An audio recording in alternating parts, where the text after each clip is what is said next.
चलिए सभी को मेरा प्रणाम। कि हमने भी जिंदगी के कई रंग देखे हैं, कि हमने भी जिंदगी के कई रंग देखे हैं, कहीं धूप कहीं छाँव कहीं बारिशों के संग देखे हैं। और जैसे जैसे मौसम बदला है हमने भी लोगों के बदलते रंग देखे हैं। ये उन दिनों की बात है जब हम मायूस हो जाया करते थे, अपनी मायूसी के गीत लोगों के सामने गाया करते थे और कभी कभी तो जज्बातों में आंसू भी बहाया करते थे और ये देख लोग हमारी हंसी उड़ाया करते थे। बहुत बढ़िया। अचानक जिंदगी ने एक मोड़ लिया, हमने अपनी परेशानियों को बताना ही छोड़ दिया। अब तो दूसरों की जिंदगी में भी उम्मीद का बीज बोते हैं और जरूरत पड़े रोने की तो हंसते हंसते रो देते हैं। हंसते हंसते सभी को मेरा प्रणाम। उपस्थित सभी लायंस मेंबर्स और अतिथिगण, मानव सेवा क्षेत्र में कार्य करने वाली अग्रणी संस्था लायंस के सभी समर्पित सदस्यों का मेरा प्रणाम नमन। आपकी सेवाओं को मैं नमन करता हूँ कि मानव सेवा के क्षेत्र में आप अच्छे कार्य कर रहे हैं और अच्छे कर्मों को आप इकट्ठा कर रहे हैं, अच्छी दुआओं को आप इकट्ठा कर रहे हैं। निश्चित ही हमारे कर्म भी हमारे शरीर को चलाने के लिए बहुत जरूरी होते हैं। कहते हैं कि ईश्वर भाग्य लिखता है, तो ईश्वर भाग्य नहीं लिखता, भाग्य तो हमें लिखना होता है और वो हमें हमारे कर्मों से लिखना होता है। हम जैसे कर्म करते हैं वैसा हमारा भाग्य बन जाता है। ठीक है, तो कुछ बातें आज हम हेल्थ के ऊपर करेंगे। सुना है हमने कि हेल्थ कम फर्स्ट, स्वास्थ्य। हेलो, वैसे आपकी आवाज में पर्याप्त है लोगों को। हेल्थ कम फर्स्ट, यस, स्वास्थ्य सर्वोपरि। सुना है ना, सब समझते हैं इस बात को कि स्वास्थ्य सर्वोपरि, लेकिन मानते कितने लोग हैं इस बात को कि हाँ वाकई में स्वास्थ्य सर्वोपरि है। इसके लिए किसके पास क्या प्लान है? कुछ प्लान है? मतलब आपने माना है कि आपका स्वास्थ्य सर्वोपरि है, तो कोई प्लान है आपके पास कि हाँ मैं ऐसा करूंगा जिससे मेरा स्वास्थ्य ऊपर रहे? प्लान तो लेना है। अच्छा, प्लान लेना है।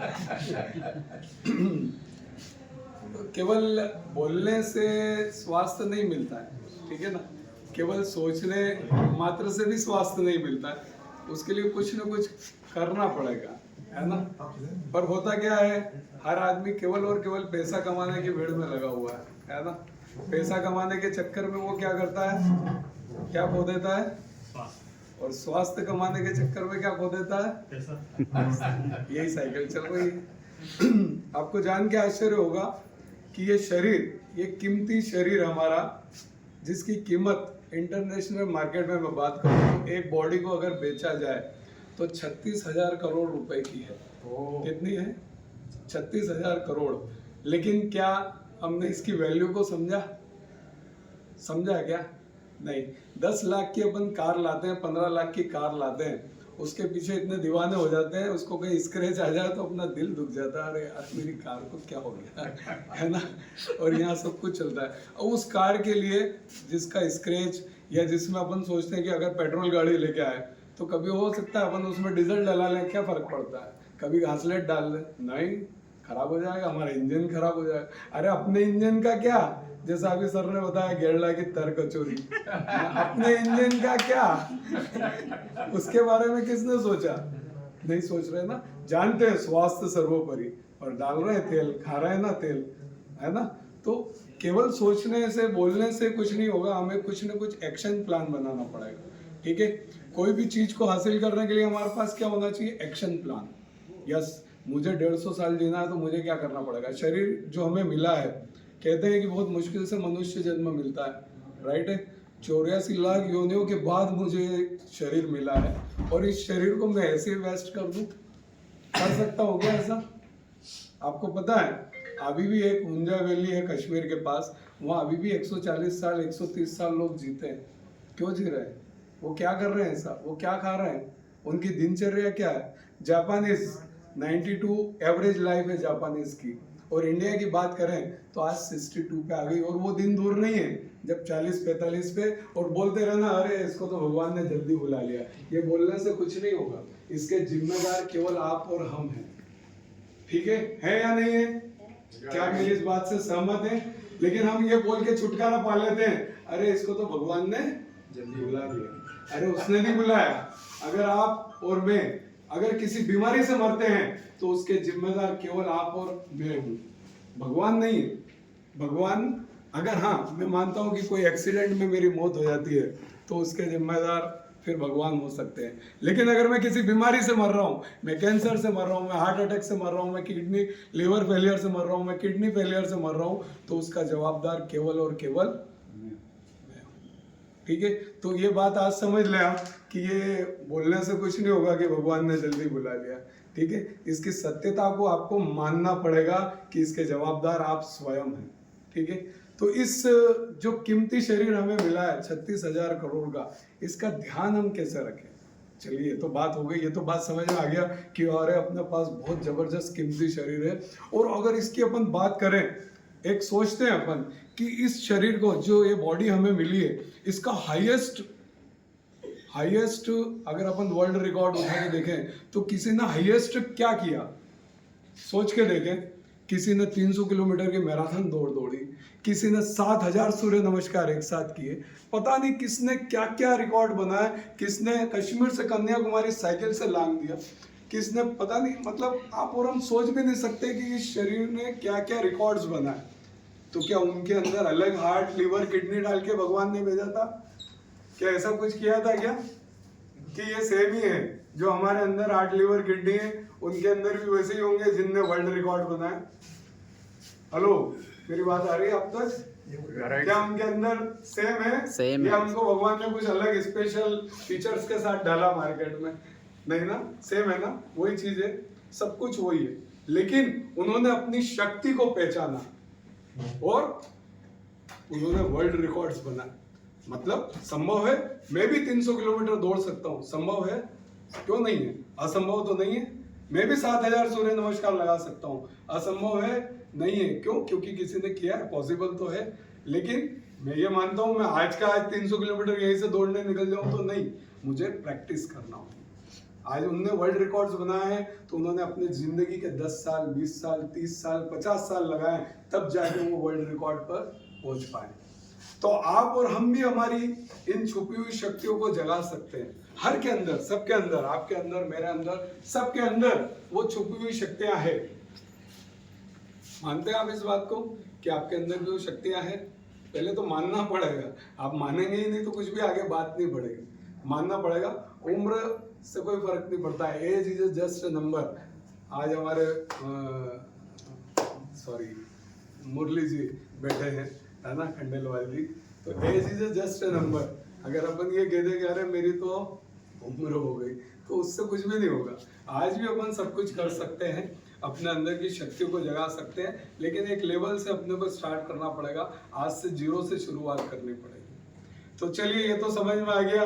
अब एक और बात करते हैं अपन कि हाईएस्ट रिकॉर्ड तो अपन ने समझ लिए कि ये बॉडी क्या क्या कर सकती है ना। लेकिन अपन एक और बात करें कि इस मनुष्य रूपी शरीर में अपन ने यहाँ जन्म लिया है ना, एक इंसान के रूप में हमने यहाँ जन्म लिया है। इस इंसान के मैं हाईएस्ट लक्ष्य के बारे में बात करता हूँ कि इंसान का हाईएस्ट लक्ष्य क्या हो सकता है, आप बताएंगे? हाईएस्ट लक्ष्य क्या हो सकता है, क्या बन सकता है आदमी मैक्सिमम से? की तो कोई सीमा है ही नहीं। फिर भी मतलब मैक्सिमम क्या बन सकता है? इंसान गोल फिक्स करता है जी, वो उसको मिलना है। फिर भी क्या बन सकता है मैक्सिमम आदमी, क्या बन सकता है? मतलब आप कहाँ तक पहुँचोगे, हाँ, पहुँचने की कोई सीमा नहीं है कि आप कहाँ तक पहुँचोगे। आध्यात्मिकता की ओर जाना मेरे ख्याल से सबसे आइए, वहां से जाके फिर ईश्वर की ओर आप पाओगे। सही, आप स्पिरिचुअली चले गए, ठीक है, स्पिरिचुअली भी सोचे, बहुत अच्छा है। लेकिन मैं पूछ रहा हूँ कि एक व्यक्ति क्या से क्या बन सकता है, मतलब क्या बन सकता है मैक्सिमम?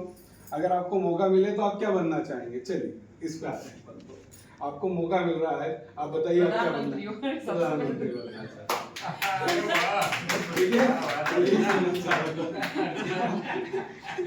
ना? तो देखिए, हर व्यक्ति किस दौड़ में लगा हुआ है?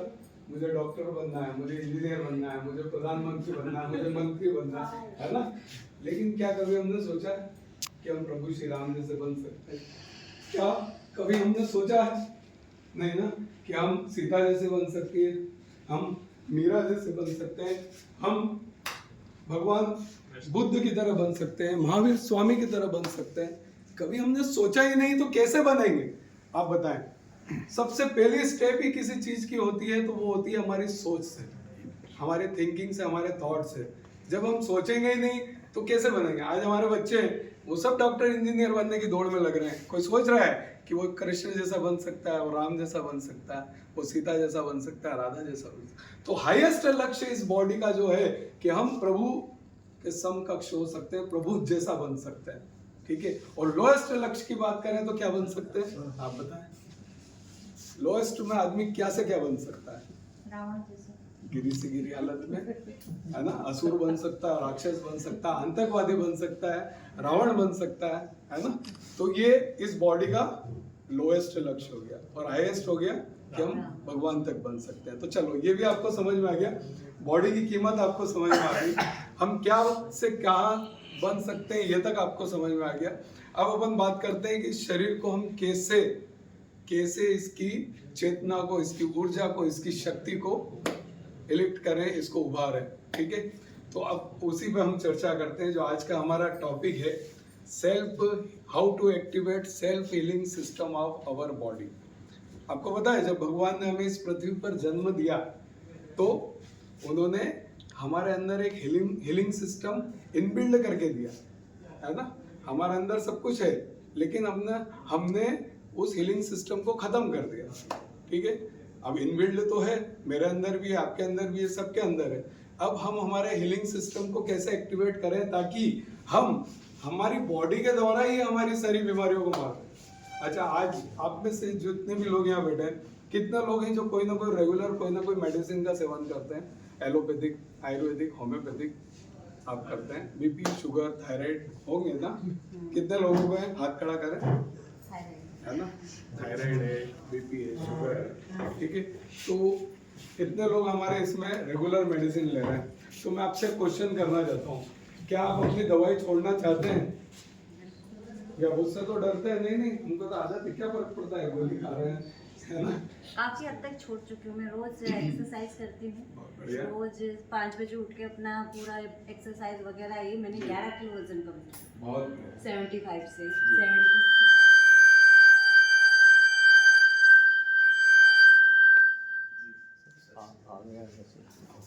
चलो चलेगा, ठीक है, कोई बात नहीं, अच्छी आवाज आ रही है। तो आपने वजन अच्छा कम किया है और अच्छा, और आपकी गोली भी काफी हद तक कम हो गई है। मतलब कहीं ना कहीं आप कुछ 7 किलो और कम करना है। मतलब कहीं ना कहीं आप कुछ अच्छा कार्य कर रहे हैं। अब आप मैच कीजिएगा कि मैं जो कुछ चीजें आपको बताऊं उनमें से आप क्या कर रहे हैं। हो सकता है कि और आप उसमें कुछ बेहतर कर पाए और कुछ अच्छा कर पाए, ठीक है। तो सबको मेडिसिन चल रही है और अपन आज कोशिश करते हैं कि कुछ ऐसी बातें आपको बताएं। मैं कोशिश कर रहा हूँ कि कुछ ऐसी बातें आपको बताऊं जिससे आप अपनी बॉडी को खुद हील कर सके, इन बीमारियों से आप दूर हो सके, ठीक है। तो हमारा जो आज का टॉपिक है, अब उसी पे हम बात करते हैं कि किस तरह हम हमारे हीलिंग सिस्टम को एक्टिवेट करें, ठीक है। तो सबसे पहले इसके लिए हमें एक चीज को समझना पड़ेगा। इस बात से कितने लोग सहमत है कि हमारे अंदर एक प्राण शक्ति होती है, विल पावर होता है, एक आत्मा बोल सकते हैं उसको, कुछ भी बोलते हैं, कि जब तक वो हमारे अंदर है हम जिंदा हैं, और जब वो पावर हमारे अंदर से निकल जाता है तो हमारी डेड हो जाती है, हम मृत्यु को प्राप्त हो जाते हैं। मानते हैं इस बात को कि ऐसा एक इनविजिबल डायनेमिक पावर है? सभी सहमत है मेरी इस बात से, ठीक है। तो ये जो प्राण शक्ति जिसको हम विल पावर बोले या कुछ भी बोले,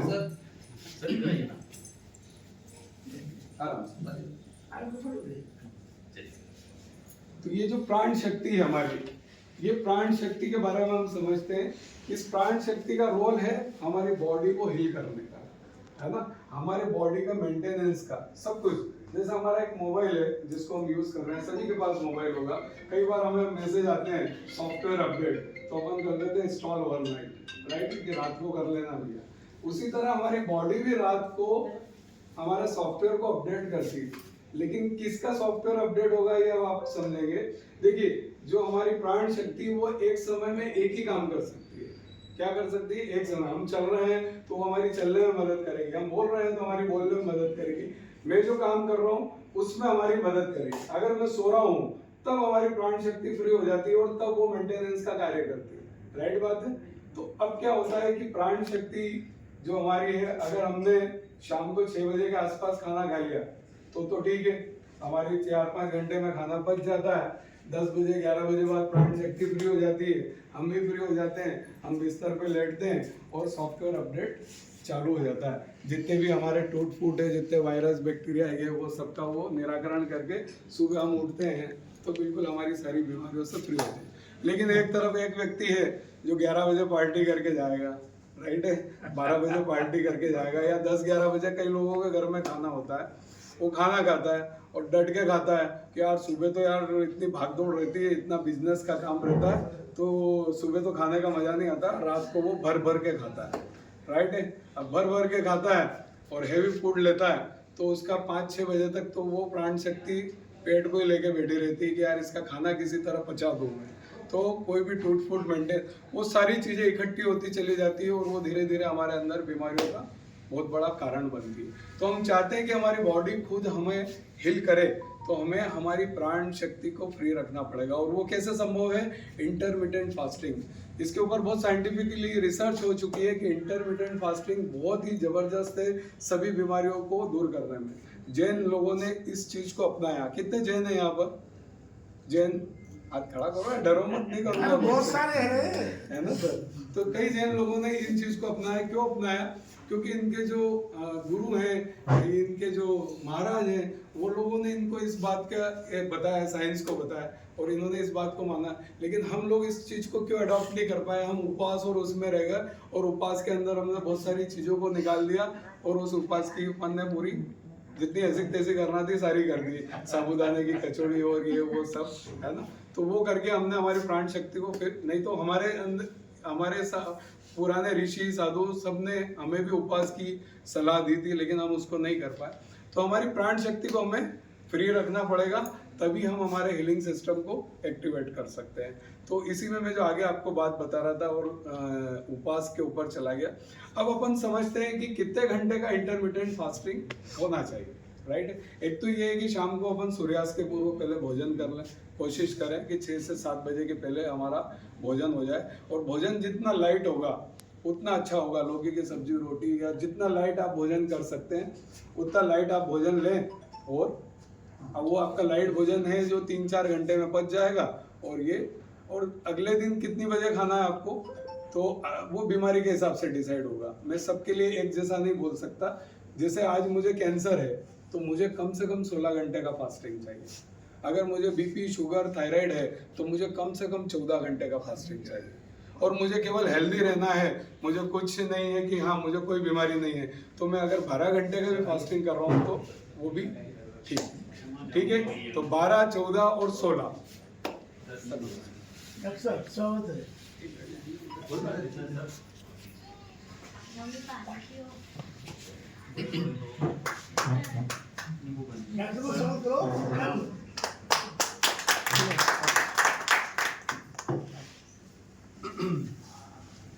तो ये इंटरमिटेंट फास्टिंग के जरिए हम हमारी बॉडी को हील कर सकते हैं।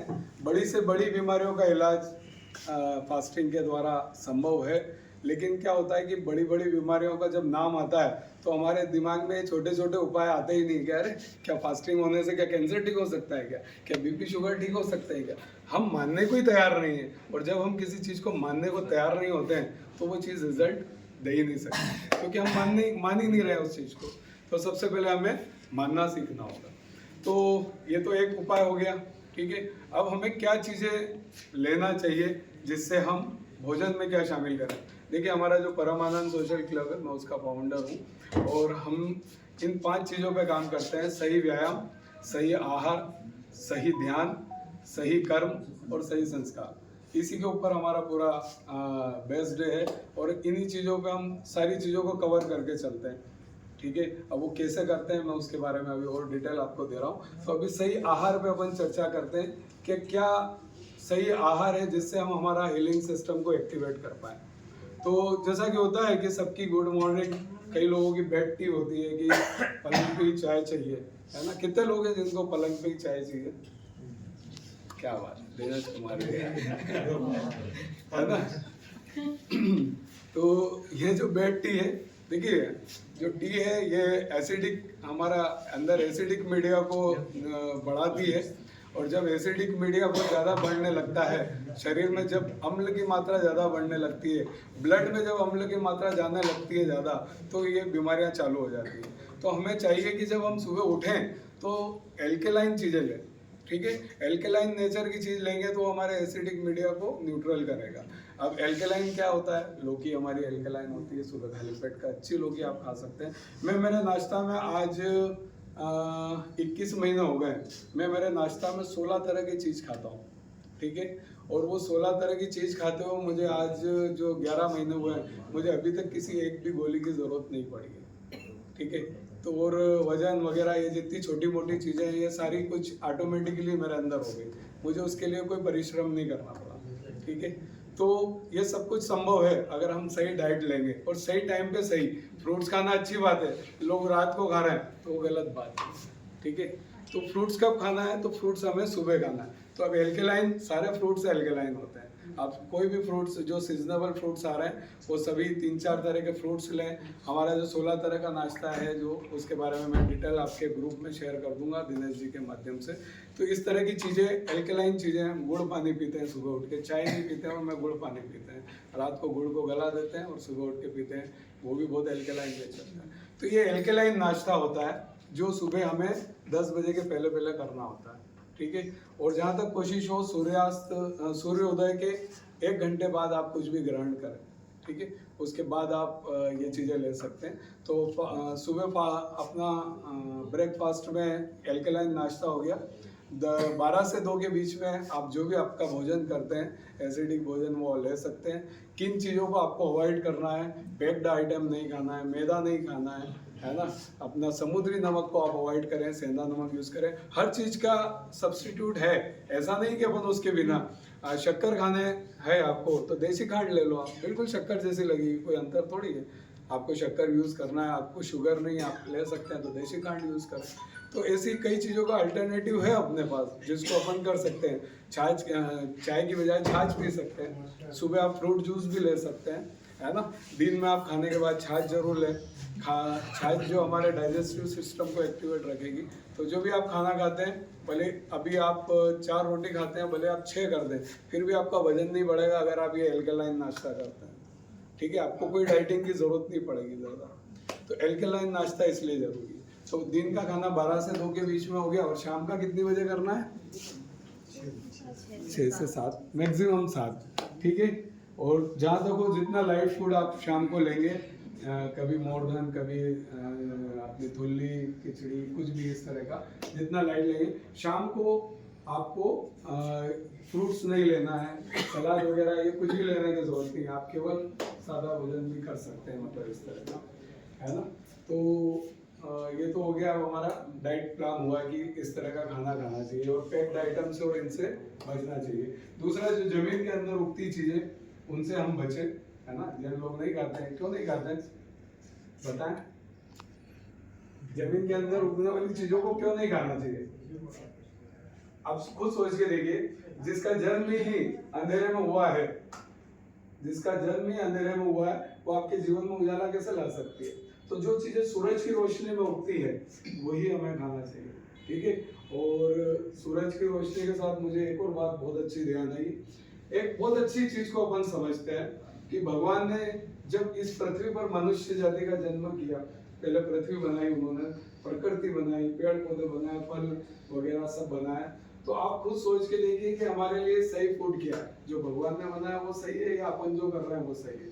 तो कम से कम अपनी डाइट में आप 50% उन चीज़ों को शामिल करें जो भगवान ने हमारे लिए बनाई है, ठीक है। कम से कम 50%। सारे फ्रूट्स आ गए, सैलड्स आ गया, ये सारी चीज़ें है ना, अंकुरित स्प्राउट्स, ये सब कुछ आपका नेचुरल चीज़ों, नेचुरल। ऐसा नहीं कि उसके लिए आपने गैस का उपयोग किया, जैसे गेहूँ लिया तो पीसे रोटी बनाई, ये आपका इन्वेंशन है, भगवान का नहीं। कचौरी बनाना, गुलाब जामुन बनाना, ये आपका इन्वेंशन है, भगवान का नहीं, है ना। तो आप अपने इन्वेंशन को अपने पास रखें और कम से कम 50% चीजें प्राकृतिक खाने की कोशिश करें। देखिए ऑटोमेटिक आपकी बॉडी हीलिंग सिस्टम की तरफ बढ़ती चली जाएगी और कोई भी चीज को कितने दिन करके देखें, जैसे आज आपको कोई गोली दवाई चल रही कुछ कर रहा है तो कम से कम 21 दिन, कहते हैं कि 21 दिन में हमारी लार नहीं बनती है, 120 दिन में हमारे शरीर का ब्लड नया बनता है और 3 साल में मांस नया बनता है और 7 साल में पूरा शरीर नया बन जाता है। लेकिन पता नहीं क्यों बीमारियां वही रह जाती है क्यों रह जाती है? क्योंकि हमने दिमाग में बिठा लिया बीमारियों को। तो कोशिश करें, संकल्प लें, और संकल्प भी नहीं, दृढ़ संकल्प लेके अगर कोई काम करेंगे तो बिल्कुल निश्चित ही आप अपने हीलिंग सिस्टम को एक्टिवेट कर पाएंगे। तो पहली चीज तो ये हो गई। अब भगवान ने और क्या दिया? चलो प्रकृति दी, पेड़ पौधे फल फूल ये सब बताया, और क्या दिया भगवान ने? और क्या अपने को लेना चाहिए जो भगवान ने दिया? बताएं, मैं चेक कर रहा हूँ, नींद तो नहीं आती। हाँ जी, बहुत बढ़िया। सनलाइट है ना, सनलाइट डेली आप धूप जरूर ले, नहीं तो आजकल लोग एसी से बाहर ही नहीं निकलते हैं, धूप भी नहीं देखते हैं। तो D3 सबका कम आता है, सबका कैल्शियम कम आता है ना, सबके हड्डियां कमजोर हो गई, सबके ऑस्टियोपोरोसिस हो रहा है। क्यों हो रहा है? क्योंकि हम प्रकृति से दूर होते जा रहे हैं। सुबह की धूप, सुबह उठी 10 बजे रहे, तब तक तो सारा विटामिन डी भी चला जाता है, ठीक है। और क्या है? और प्रकृति ने क्या दिया? सीमेंट पानी, सीमेंट का पानी, पानी, ठीक है, पानी बहुत बढ़िया। और एक चीज और जिसको हम बोल रहे हैं और बहुत बहुत बहुत इम्पोर्टेंट, ऑक्सीजन। अब अभी आप लोग रूम में न लो तो चलेगा क्या? शुद्ध ऑक्सीजन, वो पेड़ पौधे लगेंगे तो बराबर, ठीक है, जो हम इजीली कर पाए। इसके लिए हम पहाड़ों पे जाके तो रह नहीं पाएंगे, रहना तो यही है हमें, तो हम और क्या ले सकते हैं यहाँ पर? एक और अहम चीज जो हम बोल रहे हैं वो है हमारी धरती माँ, अर्थिंग। हमारे इलेक्ट्रॉन प्रोटॉन सारे शिफ्ट होते हैं जब हम नंगे पैर घास पर बगीचे में चलते हैं। तो जरूर जरूर जब भी आप बगीचे में जाएं, अपने चप्पल जूते उतारे, घास पे चलें। जितना देखिए आप आजकल बंदा चप्पल जूते, घर में भी चप्पल जूते चाहिए, आदमी को चाहिए ना, तो वो अर्थिंग मिल रहा है क्या? अर्थिंग तो खत्म ही कर दिया हमने, तो अर्थिंग होना भी जरूरी है। तो धरती माँ से वापस जुड़ें और जितना हो सके पैदल चलें और घास पे चलें तो बहुत अच्छा, वो भी हमारे लिए इम्यूनिटी बूस्टर है, वो भी हमारे हीलिंग सिस्टम को एक्टिवेट करेगा। और ये तो इतनी चीज़ें हो गई है। इसके अलावा अब बात करते हैं हम एक्सरसाइज और किस तरह की क्या हमें डेली एक्टिविटीज़ करना चाहिए, है ना।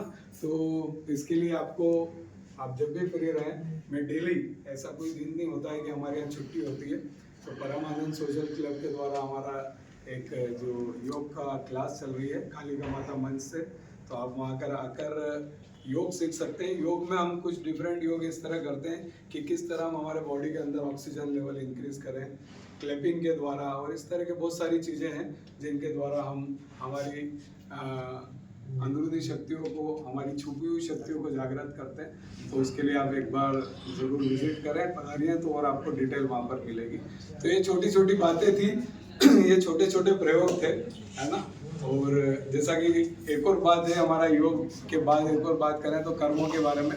तो जब भी मौका मिले किसी की मदद ज़रूर करें और अच्छे कर्मों को आप करें तो निश्चित ही बहुत सारी चीज़ें, नहीं तो हो सकता है कि हम अच्छा भोजन करें, अच्छा व्यायाम करें, अच्छा ध्यान करें, और अगर हमारे कर्म खराब है तो फिर भी हम जीरो हैं, ठीक है।